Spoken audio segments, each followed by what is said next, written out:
박정환의 시사야.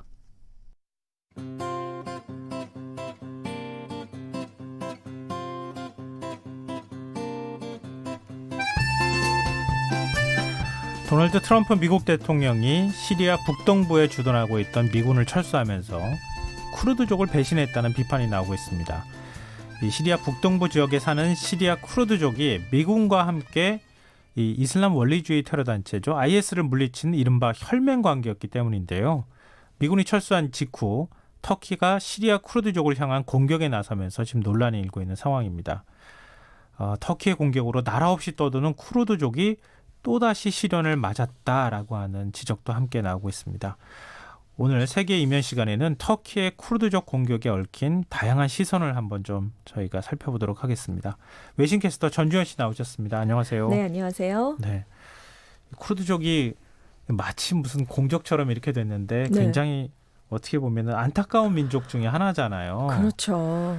근데 뭐 배경을 또 저희가 설명드리겠지만 미군이 시리아 철군 발표를 하자마자 터키가 쿠르드족을 공격했어요. 그렇습니다. 트럼프 미국 대통령이 에르도안 터키 대통령하고 현지 시각으로 6일에 통화를 했어요. 그리고 그 다음 날에 7일에 시리아 북동부에 미군을 철수하겠다는 발표를 했거든요.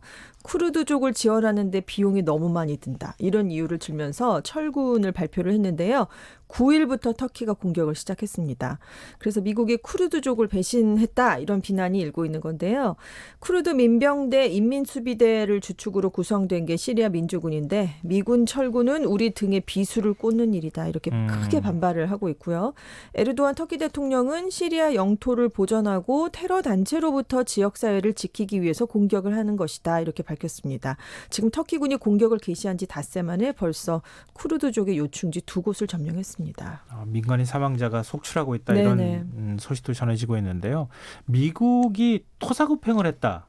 이런 곱지 않은 시선이 있어요. 그렇습니다. 시리아에서는 뭐 수니파 시아파 사이의 내전도 있었고요. IS 격퇴전이 동시에 진행이 됐거든요. 네. 그래서 쿠르드족이 미군의 지원을 받아서 IS를 상대로 전투를 벌였습니다. 시리아 인구가 1,700만 명인데 100만 명이 쿠르드족이거든요. 그러니까 IS를 몰아내면 그 땅에 우리가 쿠르드 자치정부를 세울 수 있겠구나. 이런 목표를 갖고 있었기 네. 때문에 굉장히 열심히 전투에 참여를 했어요. 그래서 지금까지 11,000여 명의 쿠르드족이 사망을 했습니다. 특히 미국은 뭐 공습은 하지만 지상군 투입은 꺼렸거든요. 직접 네. 들어가는 걸. 그래서 쿠르드족이 IS와의 지상전에 앞장을 섰는데 이제 IS 활동이 좀 소강 상태를 보이니까 미국이 손을 뗀 셈이거든요. 그래서 토사구팽을 했다. 이런 비난이 크게 일고 있습니다. 그러니까 미국 입장에서는 피를 흘리지 않는 전쟁을 하고 싶어 했던 거고 네. 실제로 피를 흘렸던 거는 쿠르드족인데 쿠르드족이죠. 그 IS를 쿠르드족이 지금 그 격퇴하거나 네. 좀 세력을 이제 축소시키는데 굉장히 혁혁한 노력을 공을 많이 했죠. 예, 네네. 기울였는데 미군이 손을 떼면서 바로 터키가 들어가서 공격을 하는 네. 이런 상황이 됐다는 거죠. 그러니까 쿠르드족은 어떤 민족입니까? 한 번도 독립국가를 세워본 적이 없는 세계 최대의 소수 민족 중에 하나인데요. 전체 인구가 3,600만 명에서 많게는 4,500만 명으로 추정이 되고 있습니다. 흩어져 살고 있는데요. 터키 남동부, 이라크, 시리아 북부, 이란 북서부에 걸친 서아시아 산악지대에 좀 살고 있어요. 중세 십자군 전쟁 때 사자왕 리처드와 결혼 이슬람의 명장 살라딘의 후예다. 이걸로 굉장히 유명합니다. 근데 이제 이렇게 고원지대에 부족별로 거주를 하다 보니까 통합을 이루는 게 좀 쉽지 않았거든요. 네. 떨어져 살다 보니까 소수민족이어서 주변 국가로부터 견제와 박해를 많이 당했습니다. 독립국가를 이룬 적이 없다 말씀을 드렸잖아요. 네. 1차 세계대전이 끝난 뒤에 연합국하고 터키 정부가 세브르 조약을 체결해서 쿠르드족의 독립 자치권을 약속을 해줬어요. 근데 3년 뒤에 터키가 힘을 회복하자마자 이 약속을 깼고요. 네. 승전국도 태도를 바꿨는데 특히 이 쿠르드족이 살고 있던 모술과 키르쿠크에서 대규모 유전이 발견됐습니다. 그래서 영국이 독립을 약속했었는데 석유를 확보하기 위해서 쿠르드족을 버렸어요. 그래서 쿠르드족이 이제 4-5개로 갈라지면서 이제 각국에서 탄압을 받게 됐는데요. 터키는 물론이고 특히 이라크는 일부 자치를 허용해 주면서 쿠르드족을 회유했는데 계속 저항 운동을 했거든요. 그러니까 화학 무기로 대량 학살을 자행한 적도 있습니다. 그래서 하지만 여기에 굴하지 않고 쿠르드족이 계속 이제 게릴라 전쟁 등으로 맞서면서 지금 독립국가인 쿠르디스탄 건설을 꿈꾸고 있어요. 참 약소민족의 서름을 톡톡히 네. 겪고 있다 이렇게도 볼 수 있는데 쿠르드족 민병대에 이렇게 터키가 민감하게 반응하는 이유가 뭐죠? 일단 이제 시리아에서 활동하는 쿠르드족 민병대에 네. 대해서 그런 거잖아요. 왜냐하면 터키가 시리아랑 국경을 접하고 있습니다. 터키 인구가 8,300만 명인데요. 이 중에 1,500만 명, 그러니까 한 39% 정도가 쿠르드족이에요. 굉장히 많군요. 그렇습니다. 인구가. 그래서 이 터키의 쿠르드족 중에는 쿠르드 노동자당이라는 단체를 만들어서 독립을 추구하는 세력이 있는데 현재 터키가 이 단체를 테러 조직으로 규정해 놓고 있습니다. 근데 이제 터키는 시리아 내에 있는 쿠르드 민병대가 이 쿠르드 노동자당과 연계돼 있다 이렇게 보고 있거든요. 근데 이제 IS 격퇴전이 끝나가니까 지금 시리아에 있는 쿠르드 민병대는 미국에서 많은 지원을 받았잖아요. 그래서 그렇죠. 미국의 무기 지원도 많이 그래서 받았잖아요. 미국이 이렇게 지원을 해줘서 만약에 시리아 북동부에 자치 정부까지 세우게 되면 자국 내에 있는 쿠르드족의 분리 독립 움직임이 더 활발해질 것을 우려하기 때문입니다. 그래서 지금 민병대에 대해서 굉장한 공격을 가하고 있는데요. 또 하나 중요한 게 시리아 난민이 지금 가장 많이 머물고 있는 게 터키거든요. 네. 근데 터키 경제가 굉장히 영향을 받고 있는데 그래서 터키는 어떻게 해결을 하고 싶어 하냐면 시리아 북동부에 안전지대를 만들어서 자국 내에 있는 시리아 난민 200만 명가량을 여기 이주시키려고 했었거든요. 근데 여기에 지금 시리아에 있는 쿠르드족 민병대가 자치정부를 세우게 되면 그 시리아 난민을 보낼 데가 없어진다는 거죠. 그래서 지금 그래서 터키가 이렇게 쿠르드족을 공격하고 있습니다. 에르도안 대통령이 정치적 입지를 좀 공고하기 위해서 네네. 이러는 거 아니냐 뭐 이런 그런 정치적 얘기도 해석도 있죠. 좀 있던데요. 네네. 근데 미국 입장에서 보면은 아니 우리 얼마 전까지 우리를 도와줬던 민족이다. 네. 우리가 무기 지원도 많이 해줬고 우리를 위해서 또 전 세계 평화를 위해서 많이 노력했다 그러면은 공격하지 마라. 그렇죠. 그리고 쿠르드족에게도 당분간 자치정부 수립이나 이런 것들 조금 자제하면 어떻겠냐. 네네. 이렇게 좀 약간 중재 중재를. 역할을 할 수 네. 있을 텐데 그냥 묵인하는 쪽으로 갔단 말이에요. 그렇습니다. 왜냐하면 터키가 또 나토 동맹국이에요. 그래서 미국의 중동 전략에서 굉장히 중요한 국가거든요. 네. 또 지정학적으로 러시아를 견제할 수 있는 군사 전략적 요충지입니다. 그래서 지금 터키 편을 안 들어주기도 좀 애매한 상황이에요. 여기에다가 지금 중요한 게 터키가 미국의 방공무기 패트리엇을 도입하려다가 무산이 됐거든요. 네. 대신 러시아제를 구매를 했습니다. 그래서 미국이 좀 충격을 받은 게 왜냐하면 미국의 미래 공군 전력이 F-35 스텔스 전투기에 의존을 할 그런 전략인데 네. 터키가 지금 이 전투기를 공동 생산하고 있거든요. 근데 미국 전투기를 공동 생산하는데 지금 사드는 러시아제 사드를 쓴단 말이죠. 네. 그러니까 이게 자료가 축적이 되게 되면 미국의 정보가 그러니까 지금 러시아로 넘어갈 수 있는 가능성이 우려되는 거거든요. 미국으로서는. 그래서 미국이 터키가 쿠르드족을 공격을 해도 이걸 묵인할 수밖에 없는 상황이 됐다. 이것도 영향을 미쳤다. 이런 얘기도 있습니다. 자칫하면 터키가 러시아하고 더 가까워질 수 있겠다. 그렇습니다. 터키의 요구를 들어줄 네네. 수밖에 없는 상황이 됐다.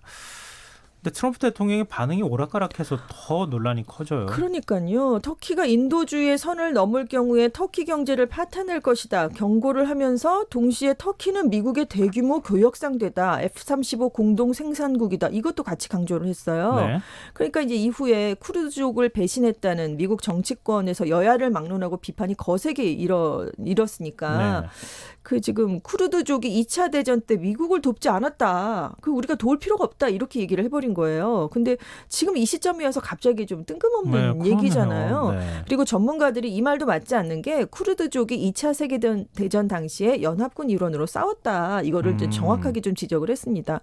그래서 이외에도 이제 터키의 군사작전이 시작되니까 미국은 이 공격을 지지하지 않는다라고 했다가 토사구팽에 대한 비난이니까 내가 중재를 하고 싶다. 자기가 지금 이 사건을 일으켜놓고 중재를 그럼 내가 하고 싶다고 했다가 결국은 이 분쟁에 끼지 않는 게 미국으로서는 가장 현명한 일이다. 그러면서 나의 철구는 정당하다. 이 점을 또 다시 한번 강조하기도 하고 지금 계속 오락가락하는 도무지 종잡지를 못하겠는데요. 그렇습니다. 어떤 입장인지. 입장인지를 좀 갈피를 잡을 수가 없네요. 트럼프 대통령 최측근도 반발하고 있다고요? 그러니까 최측근이 린지 그레이엄 상원 의원으로 꼽히는데요. 터키 군사 행동도 강하게 비판을 하고요. 민주당과 손잡고 터키를 상대로 초당적인 초강력 제재를 가하는 법안을 추진하고 있습니다. 그리고 트럼프 대통령도 비판을 했어요. 그러니까 시리아 철군 결정을 바꾸지 않으면 대통령 임기에서 가장 큰 실수가 될 것이다. IS가 돌아올 것이다. 라면서 대통령까지 비판을 했습니다. 더 무서운 IS를 더 키워주는 그런 그렇습니다. 결과로 갈 수도 있다. 네네. 근데 지금 이제 터키의 쿠르드족 공격으로 민간인 사상자 앞서 말씀 잠깐 나눴지만 지금 군인들보다 민간인들이 더 많이 지금 사망하는 일들이 막 발생하고 있잖아요. 그렇습니다. 지금 계속 사상자는 늘어가고 있는 상황이고요. 공격 하루 만에 쿠르드족 7만 명이 피난길에 올랐어요. 근데 이게 계속되면 국제기구는 최대 40만에서 45만 명의 난민이 발생할 것이다 이렇게 보고 있습니다. 근데 이제 겨울이 다가오는 시즌이기 때문에 난민들이 떠나도 지금 어디 있을 데가 마땅치 않은 상황이에요. 근데 지금 가장 우려되는 게 터키군 공격 때문에 말씀하신 것처럼 막대한 인명피해가 발생하는 상황인데요. 터키가 나토에서 두 번째로 막강한 군사력을 갖고 있습니다. 네. 근데 이제 쿠르드족의 군사력과는 정말 천지 차이로 이제 차이가 나기 때문에 지금 민병대뿐만 아니라 민간인 대량 학살 우려가 나오고 있습니다. 근데 터키에 있는 쿠르드족만 1,500만 명이라고 네네. 얘기하셨잖아요. 그렇습니다. 근데 물론 전부 다 그 적경지에 사는 것은 아니겠지만 네네.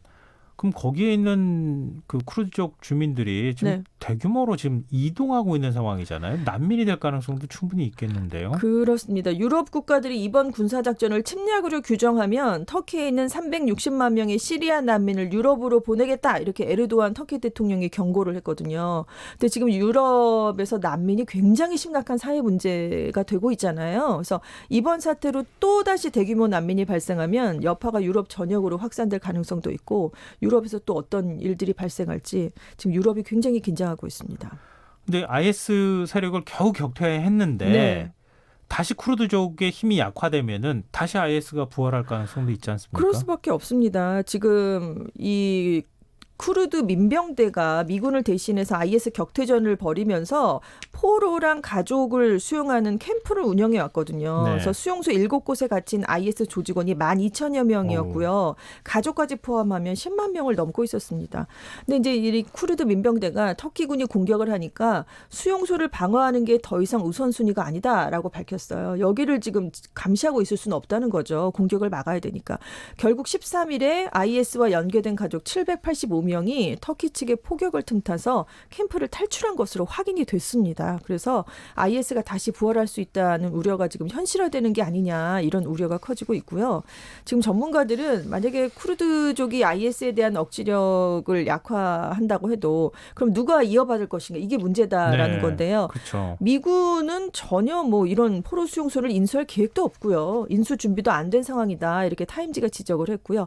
만약에 사실상 배신을 당한 쿠르드족이 IS 포로를 풀어주는 방식으로 미국에 보복할 가능성도 네. 배제할 수 없다. 이렇게 지적을 했습니다. 그 지역 내 분쟁과 갈등이 훨씬 더 심각해질 네네. 가능성이 있다는 건데 수세에 이렇게 쿠르드족이 몰리면은 IS를 그 조직원을 풀어주는 것도 있지만 네. 시리아 정부하고 손을 잡을 것이다 이런 전망도 있어요. 일단 미군을 철수한다라고 에스퍼 미국 국방장관이 발언을 공식화한 직후에 쿠르드족이 시리아 정부와 그러면 손을 잡겠다 이렇게 결정을 내렸어요. 그래서 지금 시리아 정부군이 터키 공격에 대응해서 이제 북부 도시에 배치될 예정입니다. 근데 사실 쿠르드족은 시리아 북동부의 자치정부, 자치지역을 세우는 게 목표였잖아요. 그래서 아사드 정권하고는 사이가 굉장히 좋지 않은 적이었거든요. 네. 근데 이제 양측이 손을 잡게 되니까 시리아 사태가 또 새로운 국면을 맞게 됐다 이런 얘기가 나오고 있습니다. 아 참. 미국은 지금 그 터키의 경제 제재 경고하고 있는 거죠. 계속 강력하게 그렇게 얘기는 하고 있고 초당적인 제재 법안을 지금 추진하고 있는 것으로 알려져 있어요. 근데 터키는 입장 변화가 지금 없는 거 아닙니까? 그렇습니다. 전혀 입장 변화가 없는 게요. 이렇게 믿고 있는 게 약간 트럼프 대통령인 것 같아요. 터키 국경에서 일어나는 전쟁에 개입하지 않는 게 매우 영리한 일이다. 이게 지금 뭐 제재를 한다. 그렇게 지금 재무부에서 발표를 해도 바로 다음날 트럼프 대통령이 이렇게 말을 뒤집는 거예요. 그래서 지금 이런 분위기가 있으니까 에르도안 터키 대통령은 공격을 계속하겠다 이런 입장을 강경하게 계속 내세우고 있습니다. 근데 터키 쿠르드족을 공격을 둘러싼 국제사회 입장은 어떻습니까? 지금 유럽 국가들, 그러니까 프랑스, 독일, 네덜란드가 대표적인데요. 터키에 대한 무기 수출 중단을 즉각 발표를 했어요. 그리고 아랍연맹도 터키에 대한 제재를 요구했고요. 유럽연합은 17일에서 18일 열리는 EU 정상회의에서 터키에 대한 무기 금수 조치를 결정할 예정입니다. 그리고 지금 시리아랑 여러 번 전쟁을 치른 나라가 또 이스라엘이거든요. 터키를 강하게 비난하면서 시리아 쿠르드족에게 우리가 인도적인 지원을 제공하겠다 이렇게 제안을 했습니다. 그래서 지금 터키를 비난하는 목소리가 분명히 많긴 한데요. 11일에 터키의 군사행동 중단을 촉구하는 성명을 채택하려고 유엔 안전보상 이사회가 열렸거든요. 네. 결국 미국과 러시아가 거부권을 행사하면서 성명을 채택하는 게 불발됐습니다. 근데 지금 이제 에르도안 대통령 얘기를 잠깐 했잖아요. 네. 지금 이제 장기 집권, 독재의 네네. 길로 걷고 있다. 뭐 그렇습니다. 이렇게 서구 쪽의 언론들이나 이런 데서 평가를 하고 있는 상황인데요. 그런 면에서 트럼프 대통령하고 에르도안 대통령의 공통점이 많다. 이런 분석도 있어요. 서로 친구라고 부른답니다. 예, 둘은. 그런데 뭐 정치적 위기는 물론이고 야당과 언론의 화풀이하는 성격도 비슷하고요. 국론 분열을 이용해서 정권을 유지하려는 권력용 이런 게 많은 부분에서 닮아 있다. 이렇게 중동 지역 언론, 미국 언론들이 지적을 했는데요.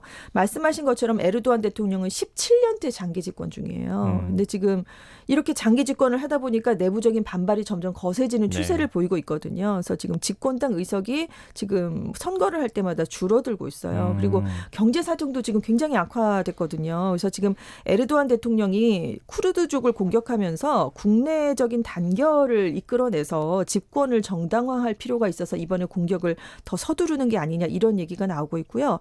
트럼프 대통령도 탄핵 조사를 지금 진행되고 있잖아요. 네. 그래서 지금 20여 년 만에 중동 철군을 달성했다. 이런 가시적인 성과가 굉장히 필요한 상황입니다. 그래서 이렇게 터키의 공격을 묵인해주고 있는 게 아니냐 이런 비난도 나오고 있어요.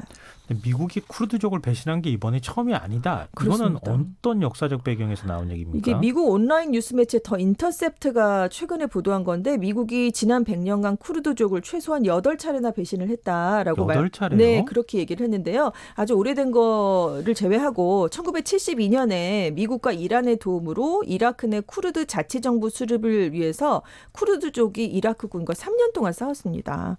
그래서 지금 이란 팔레비 왕조랑 그때 미국이 손을 잡았잖아요. 네. 그래서 이라크 후방을 교란하려고 쿠르드족의 무기, 자금을 지원했는데 그 이후에 이란, 이라크가 협상을 통해서 국경 분쟁에 합의를 했거든요. 그러니까 쿠르드족 독립을 무산시키고 전혀 지원을 해주지 않았습니다. 그래서 이후에 어떤 일이 있었냐면 이라크의 사담 후세인이 쿠르드족이 다음번에 이란 편에 또 설까 봐 화학무기로 대량 학살을 했어요. 그런데도 그냥 넘어간 적이 있고요.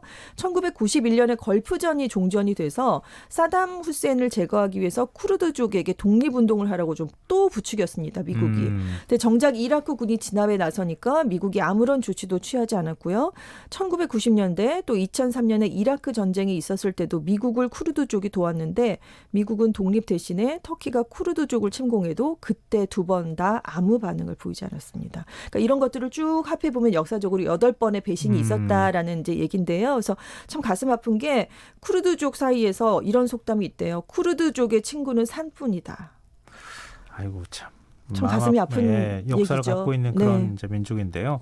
그러니까 트럼프 대통령이 쿠르드족을 배반한 게 미국의 어떤 국제사회의 영향력이 몰락하는 네. 그런 신호탄이 될 수 있다. 이런 분석은 어떤 측면에서 나오는 거죠? 파이낸셜 타임스가 얘기를 한 건데요. 동맹을 배반한 거잖아요. 그러니까 앞으로 누가 세계에서 미국을 믿고 따르겠냐. 이번 사건이 미국의 몰락을 앞당길 수 있다 이렇게 전망을 한 겁니다. 특히 중국이 지금 굉장히 많이 떠오른 상황이잖아요. 네. 그래서 미국의 영향력이 예전 같지 않기 때문에 지금 미국도 사실 패권을 지키기 위해서 동맹을 늘려도 지금 모자랄 판이라는 그렇죠. 얘기입니다. 근데 지금 동맹을 계속해서 버리고 있다라는 지적이에요. 특히 아시아가 좀 크게 좀 부각이 되는 데 지금 안보는 미국에 경제는 중국에 의지하는 아시아 국가들이 많거든요. 근데 미국과 중국 중 어디를 선택해야 되나 하는데 미국이 이렇게 동맹을 자꾸 쉽게 버리면 이 아시아 국가들이 어떤 생각을 하겠느냐 이런 지적입니다. 또 우리 방위비 협상에서 뭐 네. 몇 조 원을 달라고 했다더라. 그럼요. 뭐 이렇게 얘기 나오면서도 네네. 그런데 한미 동맹에도 영향을 좀 미칠 수 있을까요?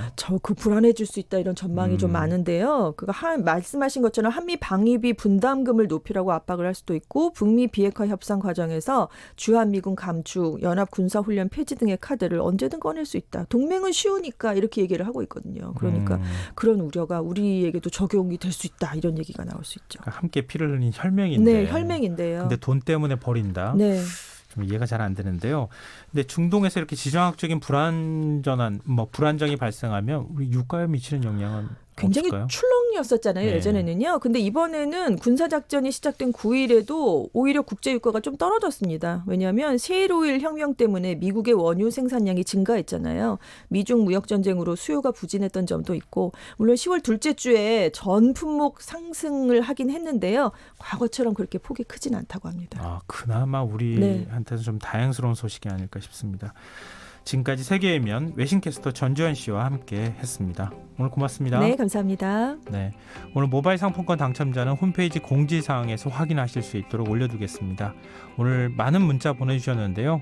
내일도 여러분들과 함께 만날 수 있도록 하겠습니다. 지금까지 시사평론가 김성환이었습니다. 고맙습니다.